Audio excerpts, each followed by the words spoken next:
Aku tidak pernah membayangkan hidupku akan sampai pada titik ini.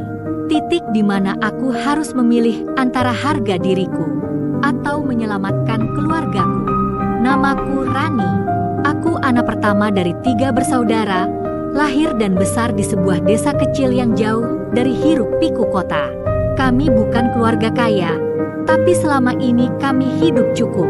Sampai hari itu datang. Hari di mana hutang 5 miliar jatuh di atas pundak kami, seperti batu besar yang menimpa dari langit tanpa peringatan.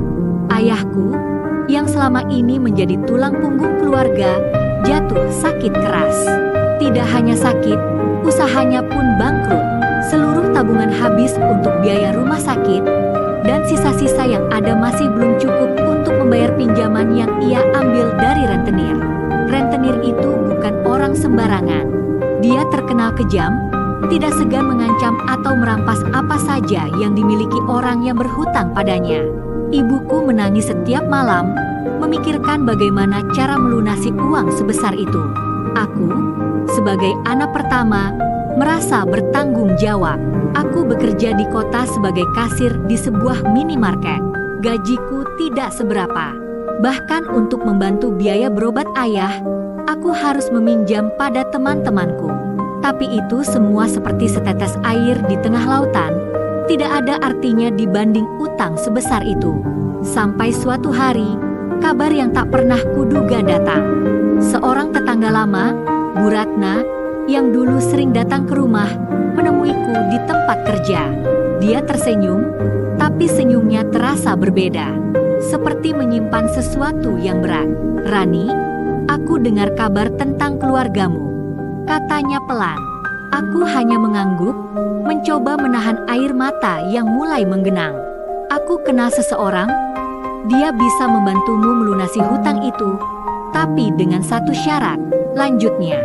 Hatiku berdebar. Satu syarat, aku langsung tahu. Tidak ada yang benar-benar gratis di dunia ini. "Syaratnya, kamu harus menikah dengannya," ucapnya. Aku tertegun. "Menikah? Dengan siapa? Dan kenapa?" Bu Ratna menarik napas panjang, lalu berkata, "Dia pria baik, tapi usianya sudah 70 tahun. Jantungku seakan berhenti. 70 tahun. Berarti dia lebih tua dari ayahku sendiri." Aku tidak tahu harus tertawa atau menangis. Tapi Bu Ratna melanjutkan, "Dia kaya raya, Rani. Dia akan melunasi seluruh utang keluargamu, bahkan memberi kalian rumah baru." Tapi, ia berhenti sebentar, menatapku dengan tatapan penuh arti. "Dia ingin kamu menjadi istrinya seutuhnya." Kata-kata itu bergema di kepalaku. Seutuhnya. Aku tahu maksudnya. Dan aku mulai merasa mual. Malam itu, aku tidak bisa tidur. Wajah ayahku yang pucat terbaring di ranjang rumah sakit terus terbayang. Bayangan rentenir datang dan merampas rumah kami menghantui pikiranku. Aku terjebak di antara rasa takut, jijik, dan keputusasaan. Aku bahkan sempat berpikir untuk kabur, meninggalkan semua ini. Tapi lalu aku teringat adik-adikku yang masih sekolah. Masa depan mereka akan hancur kalau aku egois. Keesokan harinya, aku menemui Bu Ratna. "Kalau aku setuju, kapan aku harus bertemu dengannya?" tanyaku lirih. Bu Ratna tersenyum tipis. "Malam ini juga." Aku menatap cermin di kamar kosku sore itu. Wajahku terlihat pucat, mata bengkak karena semalaman menangis. Aku tidak tahu harus berdandan seperti apa untuk bertemu pria yang akan mengubah seluruh hidupku. Dengan tangan gemetar, aku memoleskan sedikit bedak dan lipstik murahan yang kupunya. Bukan untuk terlihat cantik, tapi lebih untuk menyembunyikan rasa takutku. Mobil hitam mewah berhenti di depan minimarket tempatku bekerja. Sopirnya keluar, membuka pintu, dan Bu Ratna turun. "Ayo, Rani." Dia sudah menunggu, katanya. Aku duduk di kursi belakang, merasakan aroma parfum mahal yang menusuk hidungku. Perjalanan menuju rumah pria itu terasa panjang, meski sebenarnya hanya setengah jam. Mobil berhenti di depan sebuah gerbang besar. Rumah megah dengan halaman luas, lampu-lampu taman yang indah, dan suara air mancur yang menenangkan. Tapi bukannya tenang, aku malah semakin gugup. Di ruang tamu yang luas, aku melihat seorang pria duduk di kursi empuk. Rambutnya sudah memutih, kulit wajahnya penuh keriput, tapi matanya tajam. Dia mengenakan kemeja putih dan celana kain rapi. Senyumnya tipis, seperti mencoba ramah, tapi aku bisa merasakan jarak di antara kami. "Ini Rani," kata Bu Ratna sambil mendorongku sedikit ke depan. Pria itu bangkit perlahan, lalu menatapku dari ujung kaki hingga kepala. "Kamu cantik," katanya singkat. Aku hanya menunduk, tak berani menatap matanya. "Namaku Surya," lanjutnya. "Aku tahu semua tentang keluargamu, dan aku ingin membantu. Tapi aku ingin kamu mengerti, aku tidak membeli siapapun. Aku hanya ingin ditemani di sisa hidupku. Aku kesepian." Kata-kata itu terdengar seperti alasan yang indah, tapi aku tahu ada hal lain di baliknya. "Kalau kamu setuju, besok kita menikah. Aku akan melunasi hutang keluargamu hari ini juga," katanya tegas. Aku menelan ludah. Besok menikah? Aku bahkan belum mengenalnya. Tapi seolah membaca pikiranku, dia melanjutkan, "Kamu tidak punya banyak waktu, Rani. Rentenir itu akan datang ke rumahmu minggu ini." Dan di detik itu, aku sadar, pilihannya hanya dua, menerima atau melihat keluargaku hancur. Aku mengangguk pelan, tanpa suara. Dia tersenyum, lalu memanggil seseorang. "Bawakan dokumennya," perintahnya. Seorang pria muda membawa map berisi berkas perjanjian. Aku melihat angka 5 miliar tertulis jelas. Itu adalah jumlah utang keluarga kami. Dan di bawahnya, tanda tangan Pak Surya sudah tercetak. "Tanda tangan di sini," ucapnya. Tanganku gemetar saat memegang pena.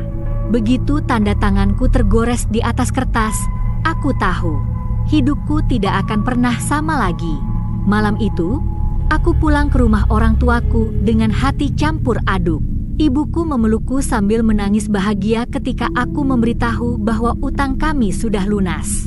Mereka tidak tahu harga yang harus kubayar, dan aku tidak punya keberanian untuk menceritakannya. Hari pernikahan itu datang lebih cepat dari yang kubayangkan. Aku bahkan merasa seperti baru kemarin bertemu Pak Surya untuk pertama kalinya, dan hari ini aku sudah berdiri di depan meja akad. Ruangan itu megah, penuh bunga putih dan lilin wangi. Tapi di mataku, semua terasa hampa. Aku duduk di sampingnya, mengenakan kebaya putih yang disediakan oleh keluarganya.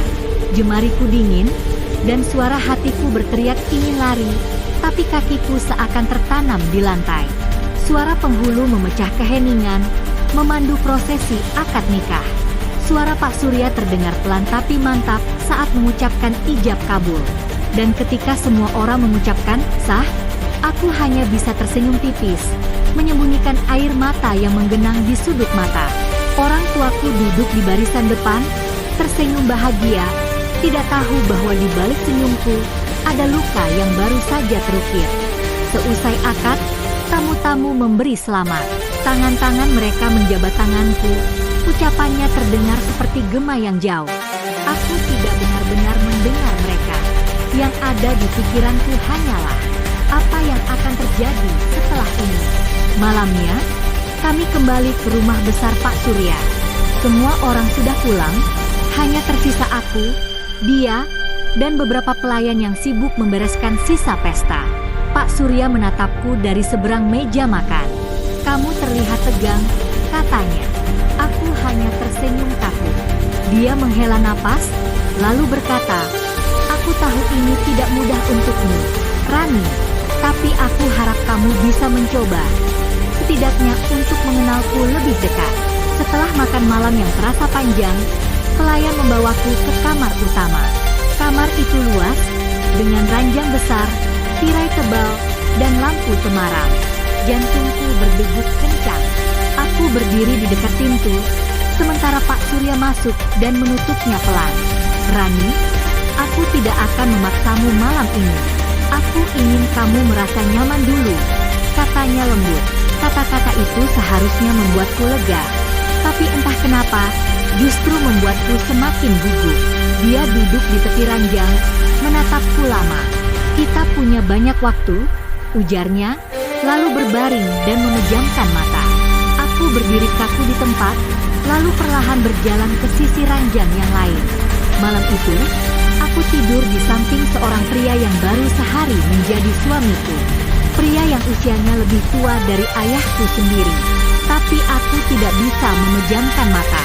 Aku hanya menatap langit-langit, bertanya-tanya, berapa lama aku bisa menjalani semua ini? Hari-hari berikutnya terasa aneh. Pak Surya bukanlah pria yang jahat, tapi dia juga bukan seseorang yang bisa langsung kuanggap pasangan. Dia mencoba mengajakku bicara, mengajakku sarapan bersama, bahkan mengajakku berjalan-jalan di taman rumahnya. Tapi setiap kali dia menggenggam tanganku, aku merasakan jarak yang besar. Aku mencoba bersikap ramah, menahan rasa asing itu, karena aku tahu, aku di sini bukan untuk cinta. Aku di sini untuk keluargaku. Hari itu hujan turun sejak sore.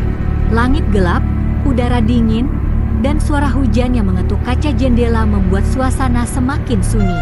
Aku duduk di ruang tamu, membaca buku yang sebenarnya tak kupahami isinya. Pak Surya duduk di seberangku, memandangku beberapa kali seperti ingin mengatakan sesuatu. Setelah makan malam, dia memanggilku pelan. Rani, malam ini aku ingin kita mencoba menjadi suami istri yang sebenarnya. Jantungku langsung berdegup kencang. Aku memandangnya tanpa kata, berharap dia membatalkan ucapannya, tapi tatapan matanya serius. Aku tahu sejak awal bahwa hari ini pasti akan datang. Aku mengangguk pelan, pura-pura tegar meski hatiku bergetar. Kami berjalan ke kamar. Lampu diredupkan, tirai ditutup rapat. Aku duduk di tepi ranjang, menunduk, memegang ujung kebayaku. Pak Surya duduk di sebelahku, menatapku lama. Aku tahu ini sulit untukmu, ucapnya. Tapi aku ingin kamu percaya. Aku akan memperlakukanmu dengan lembut. Tangannya yang kasar menyentuh pipiku. Aku mencoba tersenyum, tapi air mata mulai membasahi sudut mataku. Dia mengusapnya, lalu mencium keningku pelan. Momen itu seharusnya penuh kehangatan, tapi yang kurasakan hanyalah sesak. Setiap sentuhannya terasa berat, bukan karena kasar, tapi karena jarak batin yang belum bisa kuhapus. Saat dia mencoba memelukku, aku tak bisa menahan tangis. Tangisku pecah, mengguncang tubuhku. Maaf, aku belum siap. Suaraku bergetar. Pak Surya terdiam lama, lalu menarik napas panjang. Dia melepaskan pelukannya, duduk di ujung ranjang. Baiklah, Rani, aku tidak akan memaksa. Kita bisa menunggu sampai kamu siap. Dia berdiri, berjalan ke sofa di sudut kamar, dan berbaring di sana. Aku menatap punggungnya dalam diam, merasa bersalah tapi juga lega. Malam itu aku menangis diam-diam di atas bantal, mencoba menahan suara agar tidak terdengar. Hujan di luar seperti ikut menangis bersamaku. Aku berpikir, bagaimana aku bisa mencintai seseorang yang tak pernah kupilih? Hari-hari setelahnya menjadi lebih aneh. Pak Surya mulai menjaga jarak.